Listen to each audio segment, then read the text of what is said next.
विधानसभा आम निर्वाचन 2023 नाम निर्देशन पत्र प्राप्ति के अंतिम दिन दतिया जिले की तीनों विधानसभा निर्वाचन क्षेत्रों में कुल 42 उम्मीदवारों ने अपने नाम निर्देशन पत्र संबंधित विधानसभा क्षेत्र के रिटर्निंग ऑफिसर के समक्ष प्रस्तुत किए।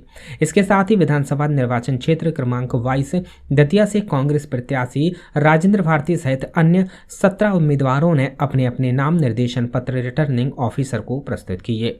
इसके पश्चात नाम निर्देशन के अंतिम दिन पूर्व विधायक एवं कांग्रेस प्रत्याशी राजेंद्र भारती ने भी अपना नामांकन दाखिल किया तथा नामांकन दाखिल करने के पश्चात मीडिया से चर्चा करते हुए उन्होंने कहा कि इस बार का चुनाव दतिया विधानसभा क्षेत्र का बहुत ही महत्वपूर्ण चुनाव है और इस बार दतिया विधानसभा क्षेत्र की जनता चुनाव लड़ रही है और गृह मंत्री जी का यह आखिरी चुनाव है।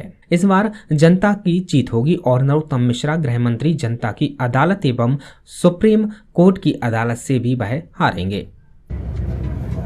दतिया की सीट निश्चित रूप से बहुत अति महत्वपूर्ण स्थान रखती है। उसका कारण ये है कि यहाँ के गृह मंत्री ने जिस तरह से जनता के साथ छल कपट और फर्जी केस लगाकर व्यवहार किया है, उससे जनता बहुत त्रस्त और परेशान है।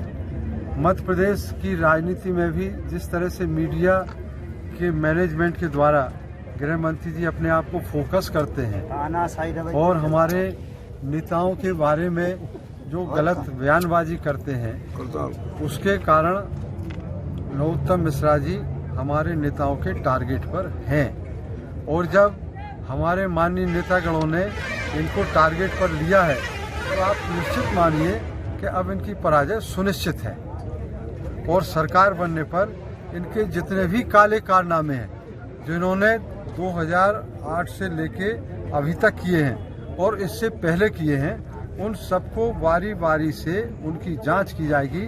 हनी ट्रैप हो, चाहे आपका ई टेंडरिंग हो और चाहे दूसरे स्तर के घोटाले और कांड हो, उनकी सबकी जांच होगी और इस जांच के बाद उनको निश्चित रूप से उसकी सजा भी दी जाएगी। देखिए, कड़ा मुकाबला तो 2018 में था जब वो मात्र केवल 2500 वोटों से जीते थे। इस सबके बावजूद कि वो चुनाव के दौरान भारत निर्वाचन आयोग की आचार संहिता का, नियमों का, कानूनों का उल्लंघन करते हुए करेक्ट प्रैक्टिस करते हैं, प्रशासन का सहयोग लेते हैं, दुरुपयोग करते हैं। लेकिन इस बार आप जनता से पूछिए, इस बार का चुनाव हम नहीं लड़ रहे हैं, इस बार का चुनाव जनता लड़ रही है और उनके सामने गृह मंत्री जी हैं। उनका भ्रष्टाचार, बेईमानी, दमन और शोषण है, इस सब का जनता बदला हिसाब लेना चाहती है और जनता ने कमर कस ली है कि इन सब मुद्दों पर उनको करारा जवाब दिया जाएगा और यहाँ से उनको वापस डबरा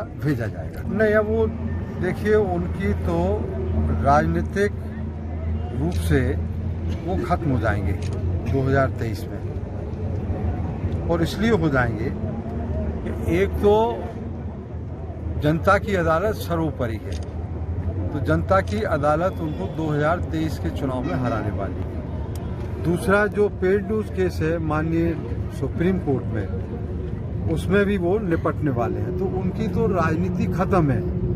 जनता की अदालत भी खत्म करेगी और माननीय सर्वोच्च न्यायालय भी उनकी राजनीति को खत्म करेगा। अब वो राजनीति से बाहर हो जाएंगे। जिस तरह से और भारतीय जनता पार्टी के नेता कूड़ेदान में चले गए, उसी तरह से गृह मंत्री जी भी अब राजनीति के कूड़ेदान में जाएंगे और कांग्रेसियों से ज्यादा उन्होंने इतने कांटे बोए हैं, लोगों में छुरियों के कट मारे हैं कि भारतीय जनता पार्टी के शिवराज सिंह जी से लेकर और तमाम नेता, उनको हम लोग तो सबक सिखाएंगे ही, वो हम लोगों से ज्यादा सबक सिखाएंगे उनको। दतिया से यूडी न्यूज के लिए विनोद कुशवाहा की रिपोर्ट।